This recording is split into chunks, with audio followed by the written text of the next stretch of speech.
We did have that moment where Jack, you said, we have to have more. We have to have other memories, and we have to have Bunny more and I just moments. cut a whole lot of stuff back. You know, we Yeah. just kind of got, this is too much.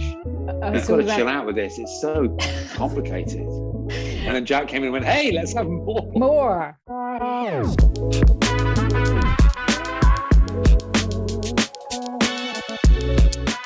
Hi, I'm Nina Steiger, Head of Play Development for the National Theatre. I'm delighted that we've been able to make this event available online for free so that everyone has the opportunity to discover more about our work and the talented theatre makers who create it.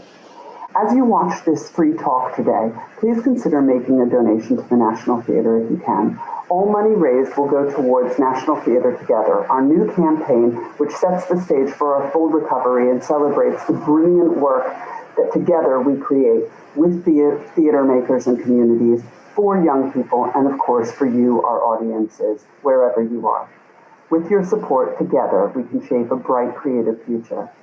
I'm joined now by Bunny Christie, Jeremy Herrin, and Jack Thorne, the creative team behind our production of Afterlife.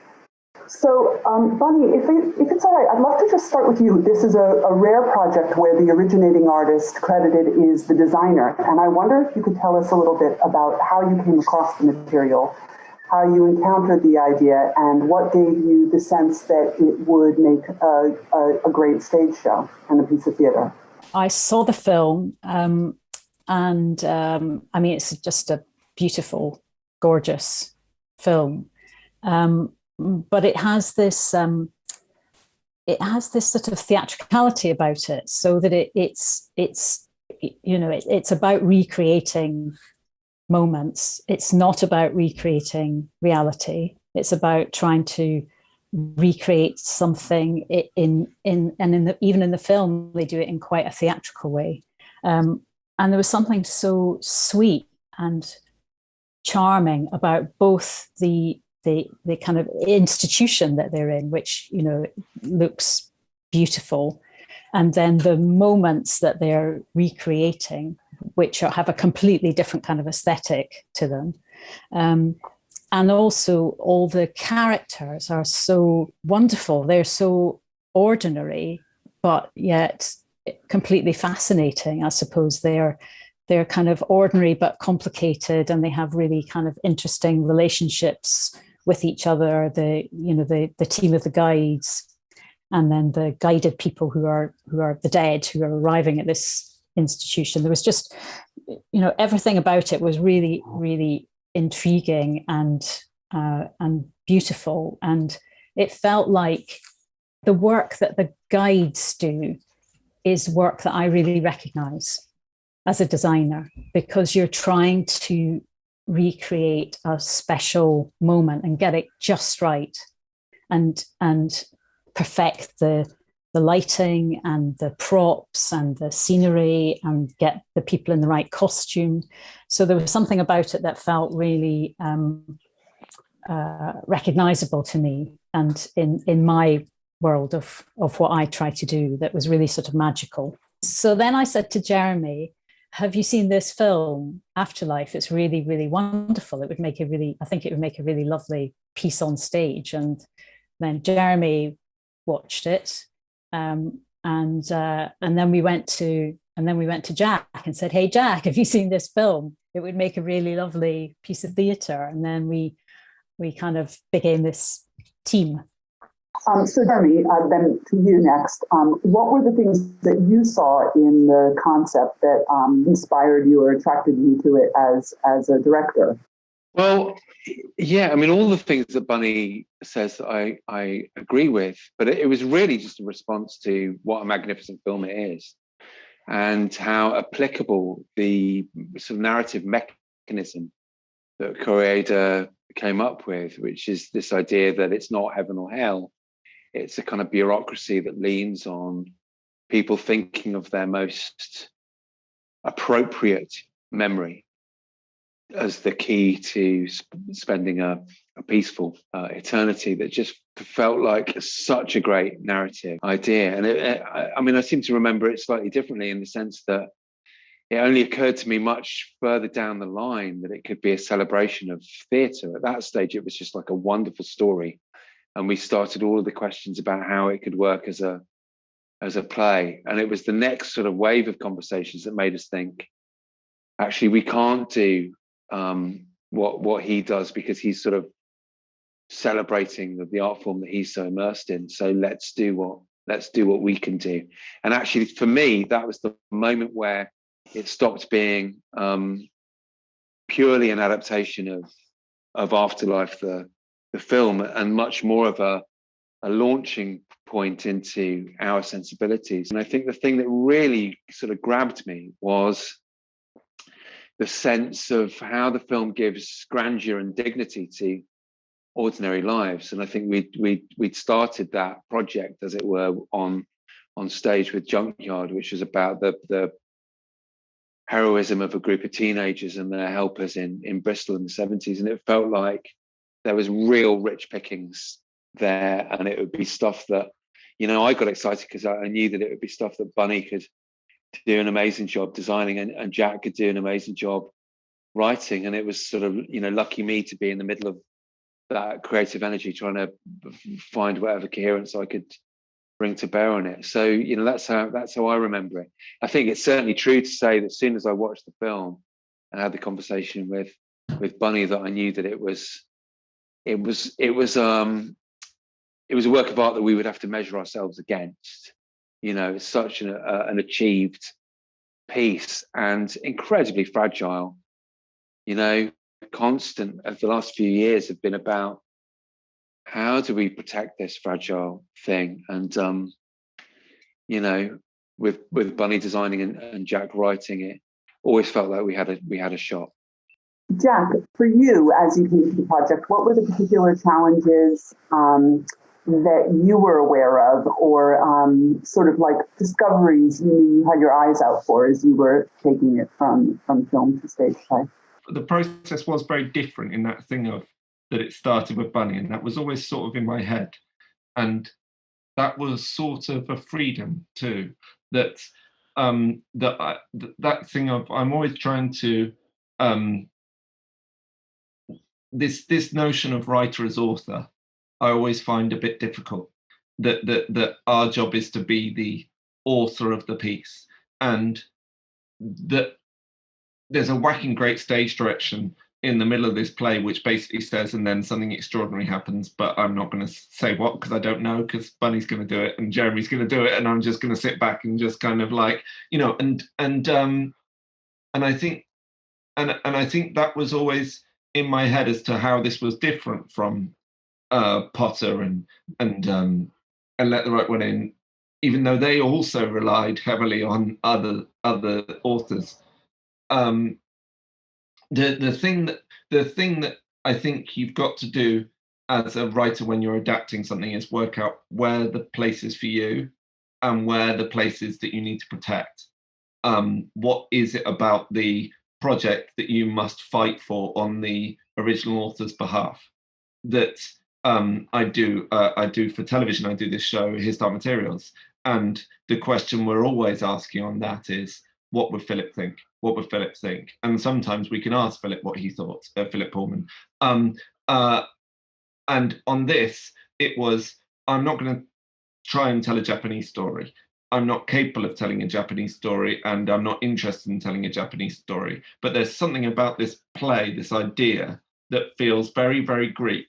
And if we can preserve that sort of elliptical storytelling, that thing of not going too heavy on one person's story and making that overwhelming the whole play, if we can keep it as Jeremy used the word, fragile as possible, then we've got something that will at least represent Kore-eda's beautiful idea. Was there ever a moment where you made a discovery either in the rehearsal room or in conversation with Bunny and Jeremy that changed the way you wrote it, or that steered you in new directions and, spurred a new idea or challenged the way you've been thinking about it? All the time. That's the best bit about making these things, that you are being challenged. And I think we got into a situation where we're all being very honest with each other, and that was glorious, and that they were sort of prodding. For instance, Bunny and I had a whole discussion about outside spaces, what was the logic of this space and how does it work? Bedrooms, all those sorts of things which you kind of like, you write very easily and go, oh, well, now we're in a bedroom, now we're in a thing, and working within the rules that she wanted to set and that Jeremy wanted to support. It was very, very complicated. You also, as a writer, gain enormously from the actors. And we had a number of workshops on this. We had 2 workshops on this. So we had quite a lot of time with actors. And for instance, the whole character of 5 that Kevin plays was quite a small part in the second workshop. And just there was something about the way that he played it and his energy that just felt like it could help unlock the play and give it a whole new tone. So the part sort of grew because of what I was learning from the actor. Bunny, can you say a little bit about the way the play looks and feels and why that was so important for you in terms of telling the story and how it changes as the play goes on? And just that particular set of sensory and visual stories that you're telling throughout the show. Yeah, there's something really great about the center that the dead turn up in. So the beginning of the show, it's like we the audience have all arrived at this center and we are all sadly dead, and we are going to be processed in 1 week through this center. And there's a feeling in that we're in a very kind of analog world. So we're in a slightly old fashioned, we're pre-digital. There's a kind of filing system. Everybody's got a number and everybody's going to be processed. And there's a lot of paper and there's a lot of kind of, telephones and typewriters. So we're not in a kind of whizzy center. It's like slightly shonky, NHS or DHSS kind of, center. There's something really lovely about that world where it's you can look back at your life through a series of VHS videotapes. So it involves work. Now we can get anything on our laptops or our phones pretty much instantly. But in this world, you've got to kind of go through the paperwork. And you have to log a number, and then you have to sit down and spend the time. So it's a time-consuming, slightly slower paced world. So that's the kind of the environment we're in. And it's also, I guess I did a thing where it has a slightly kind of monochrome feel to it. There's not a lot of color here, and there's quite a controlled kind of color palette that we use. And then when we go into the world of memories, then we can kind of go a bit more technicolor. So it's got that sort of feel that once you go into your kind of dream space, the world gets much more colorful, and we have bright sort of pinks and red, and so there's a kind of an aesthetic to it that is in the film as well. But and it's a sort of it is a supernatural space. It's a space where it looks slightly heightened ordinary, but strange things can happen. This is the afterlife. This is the world where oddities can occur, and where the labels in a wall, a mountain of filing cabinets, can turn into the night sky because the labels all light up and suddenly we're in the starscape, and the floor can open up and a cherry tree can grow from the floor. But it's done in a kind of it's not CGI. it's theater. It's theater work where we the audience have to work as well as the people on stage have to work. So we're filling in the gaps because that's what's lovely in the world of theater, isn't it? That it's so playful that you have to behave more like a child, I suppose, and use your imagination to join in with the game that the actors are performing in front of you. So Jeremy, I was just wondering if there were times either in workshop or in the rehearsal room where you can tell us about how you arrived at first of all, how you explored the concept of what this world feels like, the scary or loving or really rich parts of it, and what, how you sort of arrived at some of the images and moments that really stand out in the show. Well, and it's a real privilege to be able to work like that. It's very, very rare worldwide to have the resources to be supported at the NT studio, which is a fantastic thing, that you get protected time and space, and you work with great people because people want to come and be part of it. And I suppose the privilege was, the first thing that occurs to me to say, Nina, is that, before we even started making decisions about how to design or, complete the writing process or the staging process, we actually just lent on lots of human beings and their kind of essential memories. And we invited them into a space where we all shared what was important to us in life and things that we would take with us. And people were incredibly generous about opening up and sharing what was important to them and what they might take with them. And so that gave us a kind of a bedrock, really, of emotional authenticity that we felt was a good place to start in terms of dealing with the an adaptation of the film. But also moving forward, it meant that the play, that's where the energy of the play had to be. It wasn't about a groovy design solution. It was actually about how do we protect the kind of the core resource of this evening, which is the essential benign dignity of human beings.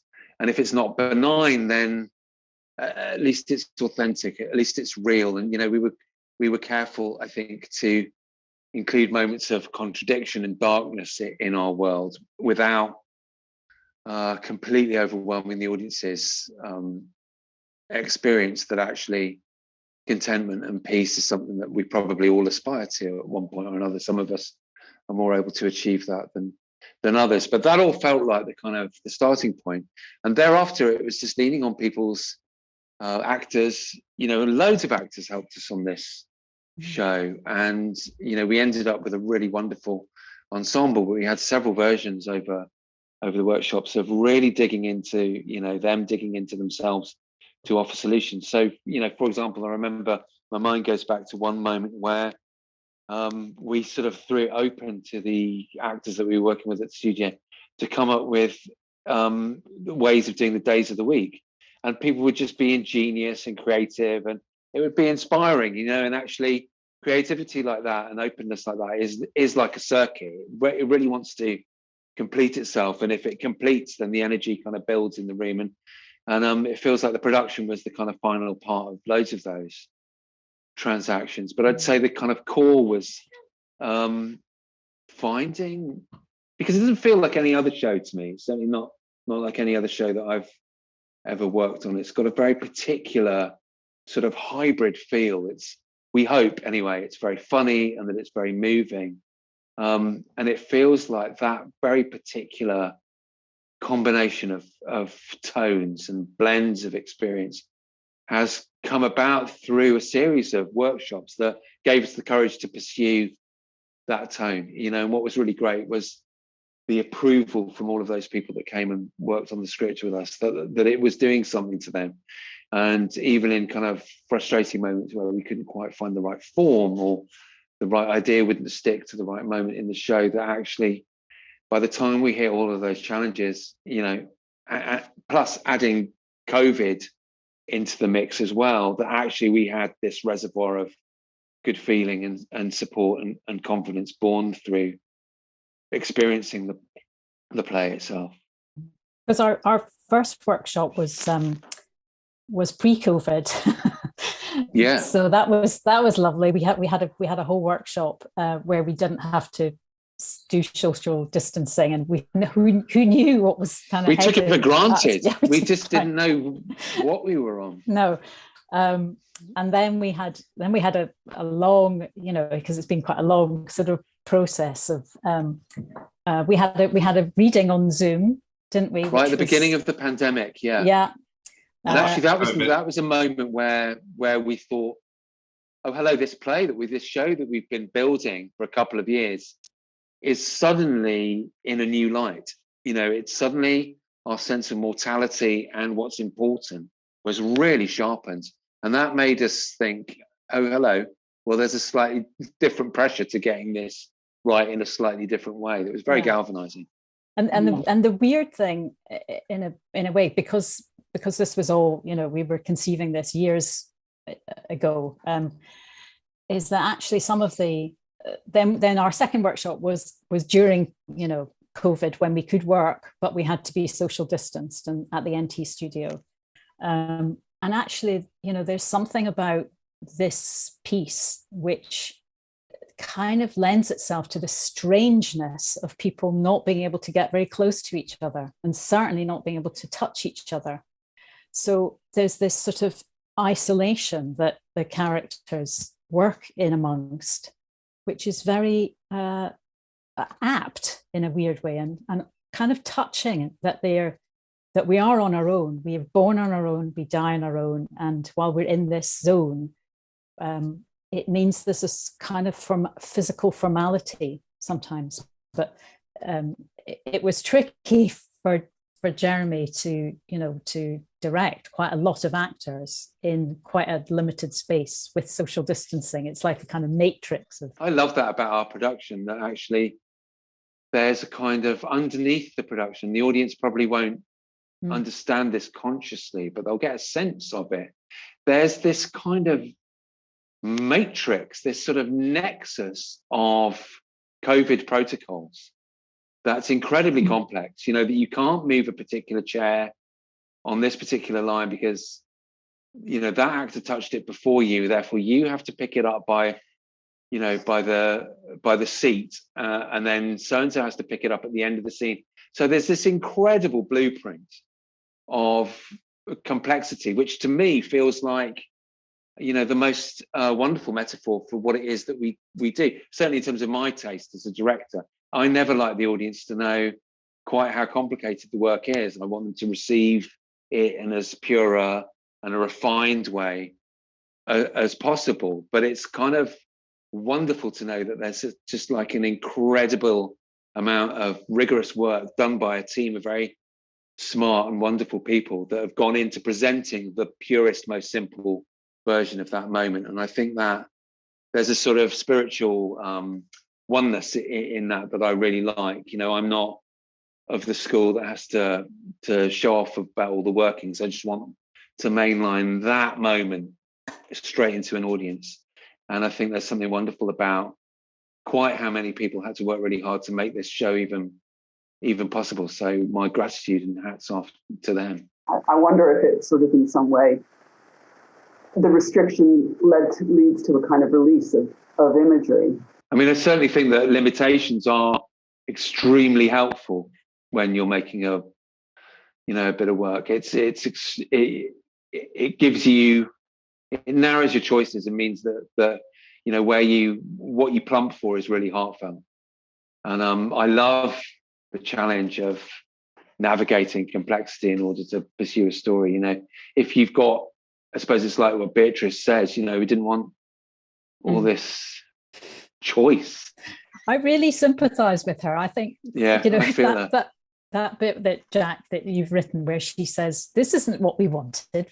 We thought we were going to get peace, not choice, not more decisions, that, and then there's Obafemi Taylor, who just isn't going to go with it. He's not going to choose a memory because he was told he was going to either go to heaven or hell. So what is this place? I'm not playing, and I can't choose anyway, and I don't want to. So it's really lovely, all the different characters that we meet and their different reactions to this strange thing that they're landed inside of. And even things for me, like when we realized in the theatre that we were going to have, we couldn't have a full audience, so there would be empty seats, and there's something really poignant about empty, the missing members of the audience, the empty seats. And then in some places we were able to take those seats out and then put little filing cabinets and lights in amongst the audience, so that there's a feeling that the environment bleeds out and filters out into and in amongst the audience. So we're all in the one room. We're all in the same space. We all know that we're there. And that is a kind of, a shared experience, isn't it, that we're having together. And that's what we haven't been having.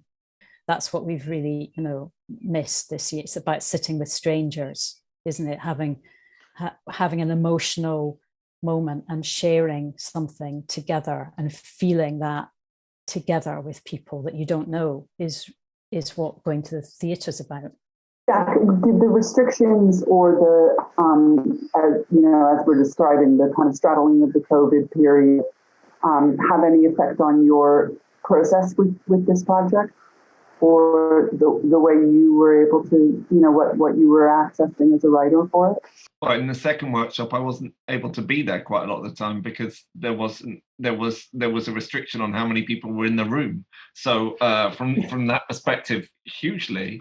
But yeah, I'm someone who writes hugs and kisses and all sorts of things into the plays that I try and write, and none of those were possible. I mean, we had a very, very interesting discussion. There's a moment in the play where Sri is able to reach Beatrice Killick and is able to challenge her.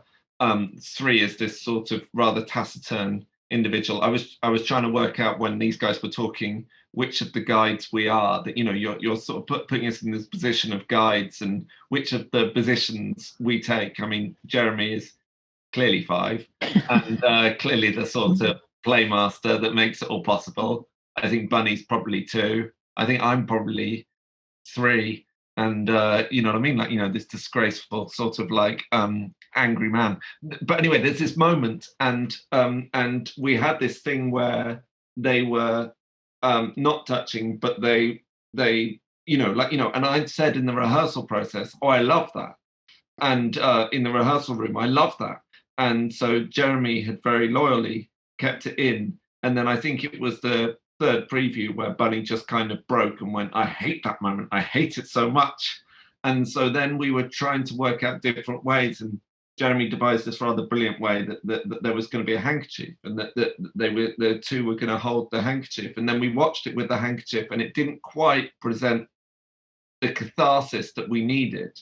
And so then a line was needed in order to finish off the scene, that what would have been a physical gesture needed to be a verbal gesture, because there wasn't quite enough in the physical gesture to sustain that change. So it was all sorts of things like that all the way through that presented themselves and needed solutions in different ways. Those felt like a kind of privilege because they turned into opportunities because they had to. How else are you going to tell your story in these times? It's the same gesture. You do your work and you want to affect an audience, okay, but you can't do a hug or a squeeze of a hand. So how are you gonna make that real? And often you find in those moments when you're not allowed to do something, it really makes you investigate what is actually happening. Whereas if they could have held hands, I'm sure they would have held hands, and that would have been, that way until the end of the run. But it really forced us to dig into what that transaction was and examine it and get as much out of it as possible. And I think that, that gesture was replicated across the process to, varying degrees of success. By and large, I think it made us really investigate how we relate to each other and to hold on to that kind of sense of isolation, that you're on your own and that you face death alone with whatever resources you can bring to bear. And that feels like that comes through into the process, and in a way it's kind of it's sort of not very showbiz, but it feels really honest. And I think with a gesture, with a narrative gesture like this, you might be tempted to kind of make it a bit easier in order to provide a kind of cathartic, feel-good moment for an audience. And I think a lot of the circumstances around which, that we had to create the show with have kept us honest and with a kind of a purity which has been really welcome. I wonder if I could ask each of you to maybe mention one of your favorite images in the show, either the thing you think of when the show pops into your mind, or something that you maybe, as you described, Jack, crafted over time and sort of drew out and teased out. But if there's a particular image or moment of the show that, has a special place in each of your hearts, I wonder if you'd be willing to share that. There's a moment where Five is playing a little bit of George Gershwin on his concertina, and the workers, the other guides behind him, look like they're doing a bit of filing, and they're climbing up a ladder, one of the library kind of ladders to get up to a higher filing cabinet, and they're looking for something, doing some work late at night, and then suddenly they're just stepping out onto the wall and climbing up and climbing onto the wall, and then it's like they're lying. It's as if they're lying on the floor and we're looking down at them, and they're in this starry scape, the black void, looking at the stars, but the stars are all around them. And I really love that. And the other thing I love about it is that I know behind that wall, there's this lovely engineering that the National Theatre have made, and the work that has gone into that, and the steel and the metalwork and the automation and the different teams of skilled people who have kind of made that work and made it look, from one side, magical, and from the other side, it looks like a inside of a complicated machine. And that's a good illustration of sort of teamwork, where you have actors acting, Jack's words, and Jeremy's directed them to look, and Shelley Maxwell, who did the movement on it, is all working on one side of the wall, and on the other side of the wall, the crew are doing their work unseen, and it just, it's lovely. That's what the show is about. That's the teamwork that goes into making Afterlife. The thing that just springs to mind immediately is the moment at the end of what we call the memory show, when the memories are realized for the guided, is the way June Watson almost makes me want to cry to think about it. Oh my God. She has a moment where, it's so touching. Every time I see it, it just tips me over the edge, as it's going to do now.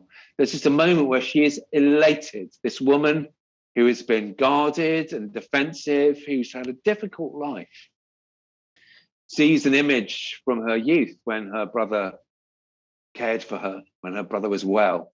And there's this glorious moment where June does a sort of flourish with her arms, and she holds her arms. And then there was a beat where it takes her a little bit longer to get the shoes off, that the actor, Jack, who's playing her brother, to take her shoes off.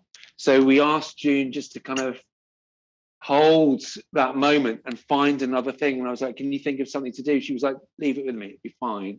And she holds a position, and then she does a little flourish that is so touching, because this woman is just prepared to pass on. And it just makes me think of the kind of dignity of a performer in her 80s, who was in the first show at the National Theatre when it moved to the South Bank in mid-70s or whatever, and has worked consistently over the years as a theatre actress.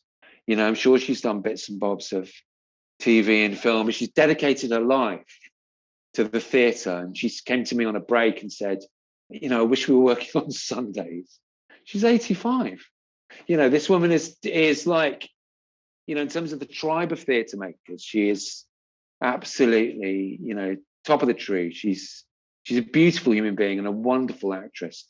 And it feels like in that moment, there's a fusion of everything that the show is about, in the narrative and in the wider sense of the production. And it's perfect to me. And then the other moment that I think it's worth mentioning, because it just tickles me every time I hear it, there's a moment where a buzzer goes off. There's a whole load of stuff on stage, and a buzzer, a load of the performers trying to get the memory show together, and the buzzer goes off, and just from the background you hear our beloved stage manager Jane Sufflin say, "That's tea, everyone," which is what she says in rehearsal when it's tea time, and she says it with exactly the same quality And it just, again, it's like a lovely fusion of what we as theatre makers do with what we're trying to represent on stage, and an opportunity to big up Jane and her amazing stage management team, who always completely look after me when I'm at the National Theatre, and have done a spectacularly good job under very, very demanding circumstances. So I would say those two. Jack, what's yours? Obviously, it's the memory show, because it's the bit that I didn't have anything to do with. And it was the bit where I set Jeremy and Bunny this ridiculous challenge of sort of like going, I'm going to leave a blank piece of paper here because it can't be written. It can't be written. It has to be found. And what they did in the rehearsal process to create this company, and I do think it's about, it's not just about what you do on stage, it's about the atmosphere within the company. It's about the fact that when you're asking people to do stuff, and we changed our minds about this memory show quite a bit through the preview process.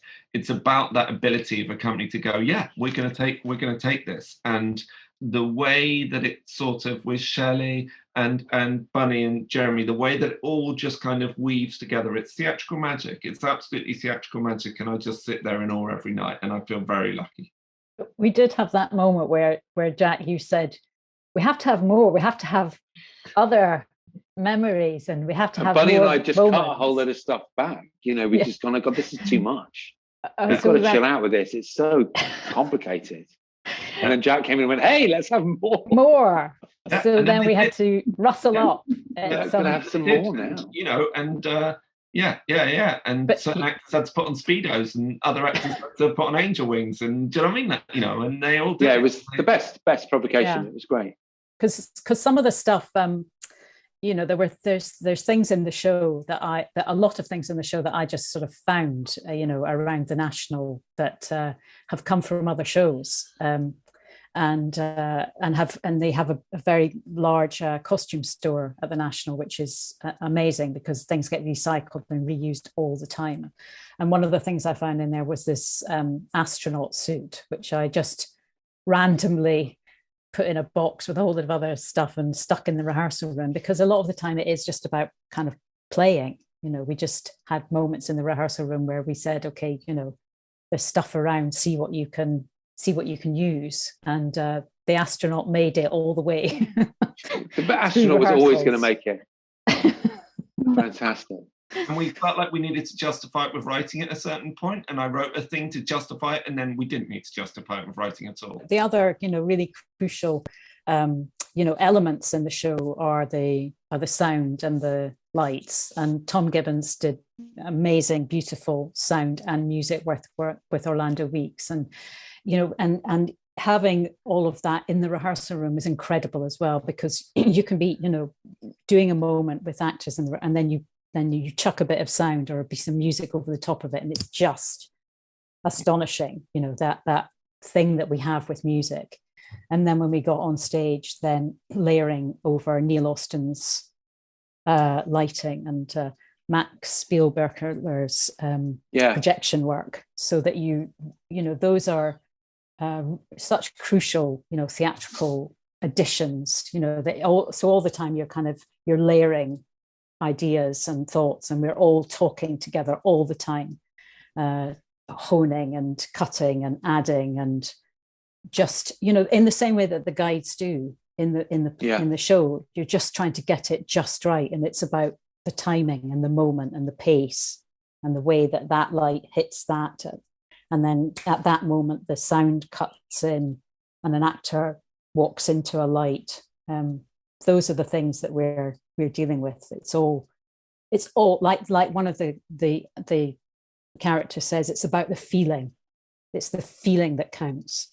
We're not trying to create reality. We're trying to recreate what it feels like in that moment. And that's what Jeremy's feeling when he's looking at June Watson playing Beatrice Killick. It's this feeling that you get, which is just amazing. Thank you so much, Bunny, Jack, and Jeremy, for sharing so generously with us the process and the ideas and inspiration and how you made Afterlife. I enjoyed talking to you about it. Thank you. Thank you. Thank you. Thank you, Nina. Bye. Bye. Goodbye.